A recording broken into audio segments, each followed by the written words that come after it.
ఆదివారం మంచి family time spend చేసే టైంలో కూడా మీరు మేము ఇచ్చిన పిలుపుకు సోషల్ సర్వీస్ కు మీరు అందరు రావడం మాకు చాలా సంతోషం. ప్రతి ఒక్కరికి కూడా పేరు పేరున welcome and thank you for that. ముఖ్యంగా మా ఆహ్వానం మేరకు మరి మా ఫోటోన్ సిఐ గారు విక్రమ్ సింహారెడ్డి సార్ కూడా మాకు యాక్సెప్ట్ చేసి రావడం, తర్వాత ట్రాఫిక్ సిఐ మన్సూరుద్దీన్ సార్ రావడం, తర్వాత మన రామకృష్ణ సార్ సూర్య టెంపుల్ ప్రెసిడెంట్ గారు రావడం, తర్వాత మా వెల్విషర్ నాకు మెంటర్ లాంటి మన్సూర్ రెహమాన్ సార్ కూడా ఇక్కడికి వచ్చి ఈ యొక్క కార్యక్రమంలో భాగం కావడం చాలా సంతోషం. అందరికీ కూడా నా పేరు పేరున థ్యాంక్స్ చెప్తున్నాను. తర్వాత మాకు ఇంకో గెస్ట్ చెన్నై గారు సార్ కూడా వచ్చారు. అయితే ఈ కార్యక్రమము మనకు అంత ఇంట్రెస్టింగ్ అనిపించదు వాస్తవంగా. ఆల్రెడీ మన ట్రాఫిక్ పోలీసు వాళ్ళు మన హెల్మెట్ లేదనో, బెల్ట్ లేదనో, లేకపోతే డ్రంక్ అండ్ డ్రైవ్ అనో మనల్ని కొంచెం ఇబ్బంది పెడుతుంటారు ఎప్పుడు. కానీ వాళ్ళు ఎందుకు ఇబ్బంది పెడతారంటే మన మంచి కోసమే.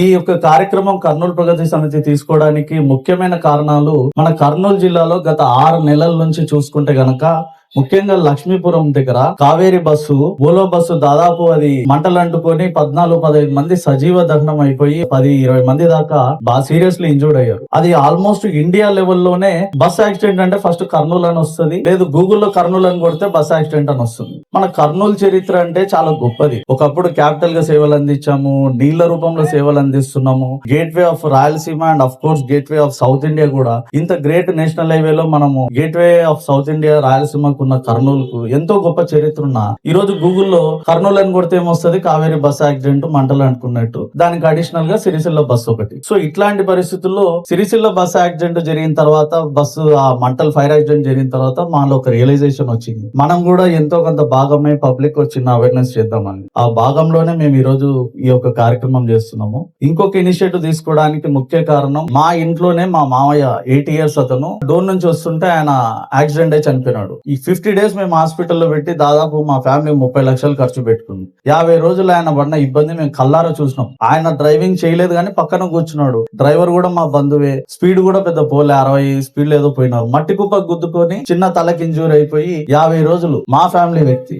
ఆయనే కాకుండా మా డ్రైవరు నా కోసం చాలా కష్టపడిన వ్యక్తి. నేను మొన్న ఎలక్షన్ లో నిలబడినప్పుడు అయితే 50 రోజులు కార్ ఎక్కడో కిలోమీటర్ దూరం పెడితే క్యాన్వాసింగ్ అయినాక మళ్ళీ తీసుకొని వచ్చి కార్ నా ముందు పెట్టేటోడు. అంత డెడికేటెడ్ పర్సన్. ఇంకా టాలెంట్ చెప్పాలంటే 1 టౌన్ లో తిరిగినా కూడా కార్ మీద ఒక స్క్రాచ్ లేదు. అంటే అంత గొప్ప డ్రైవింగ్ స్కిల్స్ ఉన్న వ్యక్తి. అట్లాంటి వాడు కానీ కొంచెం మంది అలవాటు అయ్యి బళ్ళారి చౌరస్తా ఫ్లైఓవర్ పై నుంచి కింద పడ్డాడు. ముందు రోజు నన్ను వదిలేసినాడు, నేను హైదరాబాద్ పోయినా, సాయంత్రం వచ్చి చూసేసరికి వాడు రక్తంతో తలకాయ పగిలి చౌరస్తా నుంచి కింద పడ్డాడు. చాలా డిస్టర్బ్డ్ న్యూస్ ఇవి, నా పర్సనల్ గా నా సొంత వ్యక్తులవి. ఇట్లాంటివి ఇవి కాకుండా రిపీటెడ్ గా బస్ యాక్సిడెంట్లు సంతోష్ నగర్ కూడలి దగ్గర, బళ్ళారి చౌరస్తా దగ్గర మనందరం చూసినాం. తర్వాత రీసెంట్ గా కలెక్టర్ ఆఫీస్ దగ్గర కూడా ఇట్లా. ఇంకొక స్టాటిస్టిక్స్ గానే నేను చెప్తే, జిల్లాలో 700 యాక్సిడెంట్లు జరిగితే 300 డెత్లు ఉన్నాయండి. దాదాపు 600 ఇంజూర్స్ ఉన్నాయి, అంటే కాళ్ళు చేతులు ఇరిగిపోయి బాగా ఇబ్బంది పడిన వాళ్ళు. ఇంకా ముఖ్యంగా చెప్పాలంటే ఒక 4 పోలీస్ స్టేషన్ల పరిధిలో ట్రాఫిక్ పిఎస్, తాలూకా పోలీస్ స్టేషన్, ఉల్లిందకొండ, ఊరకల్లు ఇవన్నీ కలిపితే ఇప్పుడు చెప్పిన డేటాలో సగము. అంటే 700 అంటే 350 యాక్సిడెంట్లు అయినాయి, దాదాపు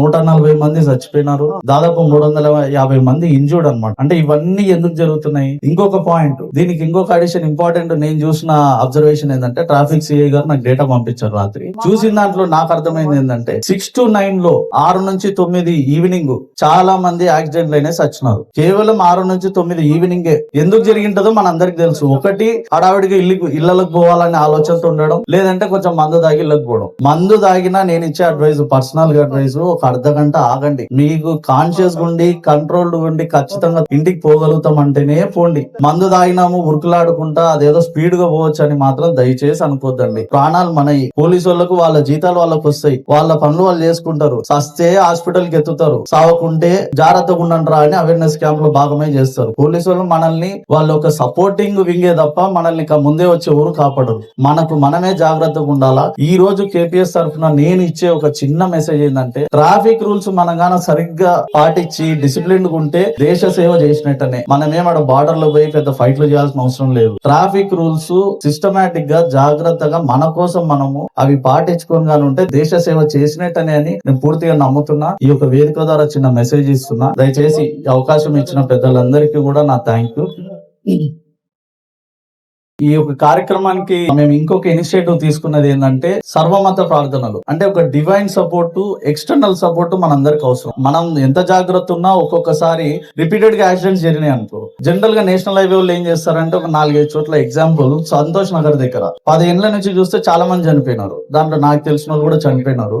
ఆ చనిపోయిన తర్వాత ఏమైంది, బ్లాక్ స్పాట్ కింద ఐడెంటిఫై చేసి they have blocked the approach road. అంటే ఇప్పుడు 4 వైపులు పోవడానికి లేదు. వాళ్ళు చాలా వరకు రంబుల్ స్టెప్స్ పెడతారు, టక అని వస్తుంటారు సౌండ్. అంటే అదొక ఇండికేషన్, ఇక్కడ జాగ్రత్త పోవాలరా అని. లైటింగ్ పెంచుతారు. అంటే ప్రభుత్వాల తరపున, నేషనల్ హైవేస్ తరపున వాళ్ళ శక్తి కొద్దీ వాళ్ళకున్న దాని ప్రకారం ఎప్పటికప్పుడు అడ్వాన్స్ అవుతూ మన మంచి కోసమే కొన్ని సింబల్ పెడతారు, కొన్ని వాళ్ళు చేసే యాక్టివిటీస్ చేస్తారు. దాన్ని మనం పాటిస్తే 50% మనం తగ్గించుకోగలుగుతాం ఇట్లాంటి యాక్సిడెంట్స్ అనేది. ఏదైనా సో ఇవి డివైన్ సపోర్ట్, ఎక్స్టర్నల్ సపోర్ట్ ఉండాలని, సర్వమత ప్రార్థనలు మేము చేయాలని పిలిపిస్తేనే మరి రఫీ సార్ గాని, మా మిత్రులు పూజారులు గాని, తర్వాత పాస్టర్ సార్ కూడా వచ్చి కర్నూలు గురించి మంచి చేయాలని రెస్పాన్సిబుల్ సిటిజన్స్ గా వాళ్ళు వచ్చి మనకు ప్రేయర్లు అందిస్తారు. తర్వాత ఫెలిస్టేషన్ ప్రోగ్రామ్, తర్వాత మా తమ్ముడు సిరివెల్ల ఆలగడ్డ పక్కన సిరివెల్ల బస్ యాక్సిడెంట్ తెలుసా మీకు ఎవరికన్నా? దాన్ని కాపాడిన అబ్బాయి బస్ యాక్సిడెంట్ జరిగిపోతే మాకెందుకు అనుకోకుండా మామూలుగా అబ్బాయి చిన్న బేల్దార్ పని చేస్తాడు. సమ్ రాళ్లతో అవి కొట్టేసి దాదాపు 40 మందిని అబ్బాయి రెస్క్యూ చేసినాడు. మనం ఖచ్చితంగా ఒక బిగ్ అప్లాజ్ ఇవ్వాలి. దాన్ని మించిన దేశ సేవ ఒక రియల్ సిటిజన్ ని ఇంతకు మించి ఏముంటది? అవసరం ఉన్నప్పుడు ప్రతి సిటిజన్ పోలీస్ గా మారాలా, సోల్జర్ గా మారాలా, రెస్పాన్సిబుల్ సిటిజన్ గా మారినాడు. అతన్ని మన కర్నూలు ప్రగతి సమితి తరపున మనస్ఫూర్తిగా అభినందిస్తూ, మళ్ళా ఆయన బస్సులు కాలవు, రాళ్ళతో కొట్టాడు, మళ్ళా అట్లాంటి అవకాశాలు రావు. కానీ ఆయన గొప్ప సేవ చేసినందుకు అతన్ని కూడా మేము సన్మానం చేసుకుంటాము. వీళ్ళే వాళ్ళు.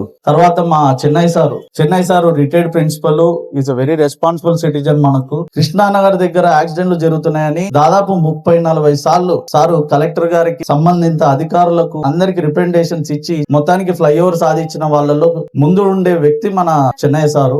అదే కాకుండా మరి సమైక్యాంధ్ర టైంలో కూడా చాలా అగ్రెసివ్ గా పోరాడిన వ్యక్తి ఆయన. అన్నిటికి మించి 20 ఏళ్ల నుంచి హెల్మెట్ పెట్టుకొని, హెల్మెట్ మీద అందరు హెల్మెట్ ధరించాలా అని రాసుకున్న వ్యక్తి. ఎంత మెసేజ్ చెప్పండి. మరి మా పోలీస్ వాళ్ళు గుర్తించినారో లేదో కానీ చెన్నై సార్ని, ఆయన చాలా గొప్ప సేవలు అందించిన వ్యక్తి. సరే, ఇంకొక అతను రషీద్ అని ఇంకొక అబ్బాయి, సోషల్ మీడియా ఇన్ఫ్లుయెన్సర్. అబ్బాయికి 30,000 మంది ఫాలోయర్స్ ఉంటారు. ఇక్కడ ఎక్కడన్నా చిన్న బ్లాక్ స్పాట్స్ ఉన్నా, అవి ఉన్నా రేడియం స్టిక్కర్లు వేసి కొంచెం ఏదో సేవలు అందిస్తుంటాడు. అబ్బాయిని కూడా పిలిచినాం, మరి రాలేదు. సో వీళ్ళందరినీ కూడా మనం సన్మానం చేసుకొని, దీని ద్వారా ఏంటంటే ఒక పబ్లిక్ లో మంచి అవేర్నెస్ తీసుకొచ్చే ప్రయత్నంలో చేస్తున్నాము.